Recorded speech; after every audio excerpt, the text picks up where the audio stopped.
Je suis Louis IV d'Outre-mer, et voici mon histoire.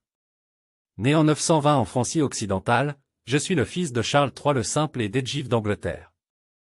Mon surnom, d'Outre-mer, me vient de mon enfance passée en Angleterre, où ma famille s'est exilée après la destitution de mon père en 923. Cet exil a marqué les premières années de ma vie, loin de la terre que je devais un jour gouverner. Ma mère, une femme de caractère et de conviction, a joué un rôle crucial dans ma formation. Sous sa tutelle, j'ai appris non seulement l'art du gouvernement, mais aussi celui de la guerre, me préparant à réclamer mon héritage en Francie. En 936, la mort de Raoul de Bourgogne, qui avait usurpé le trône après mon père, ouvre une voie pour mon retour. Avec le soutien des nobles francs et l'appui de l'Angleterre, je franchis la Manche, déterminé à reconquérir le trône. Mon couronnement allant en novembre 936 marque le début de mon règne. Mais ce pouvoir, je l'apprendrai vite, est constamment contesté. Ma position est précaire, les grands seigneurs du royaume, tels que Hugues le Grand, duc des Francs, cherchent à affaiblir l'autorité royale. Mon règne est un combat continu pour le contrôle et la légitimité, une lutte de pouvoir où chaque victoire est temporaire.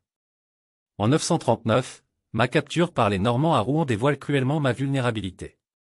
Ma détention chez mes ennemis est une période de réflexion intense sur mon règne et les loyautés fragiles de mes vassaux. Je suis finalement libéré grâce à l'intervention de l'empereur Othon Ier, mais cette expérience renforce ma détermination à restaurer l'autorité royale. Les années suivantes sont marquées par des alliances fluctuantes et des conflits continus avec Hugues le Grand et d'autres seigneurs. Chaque action que j'entreprends est un calcul pour renforcer ma position, que ce soit par des mariages stratégiques ou des guerres. En 940, mon mariage avec Gerberge de Saxe, sœur de l'empereur Othon, est un mouvement politique visant à solidifier des alliances au-delà des frontières de mon royaume. Toutefois, malgré mes efforts, les défis abondent. La rébellion de mon fils aîné en 949 est un coup dur, non seulement en termes de politique mais aussi sur le plan personnel.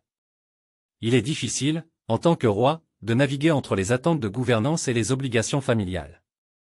Cette révolte interne reflète les tensions persistantes au sein de la noblesse et l'incessante lutte pour l'autorité. Mon règne prend fin avec ma mort en 954, laissant derrière moi un royaume encore en proie à des luttes internes et à une autorité royale contestée. Mon fils, Lothaire, hérite de ce lourd fardeau, un trône toujours en quête de stabilité et de pouvoir consolidé. Cette histoire révèle non seulement les défis d'un roi dans un royaume fragmenté par des pouvoirs féodaux, mais aussi les aspirations d'un homme à diriger avec justice et force. Ma vie, un mélange de triomphe et de déboire, est un témoignage de la complexité de la gouvernance médiévale et de l'éternelle quête de pouvoir.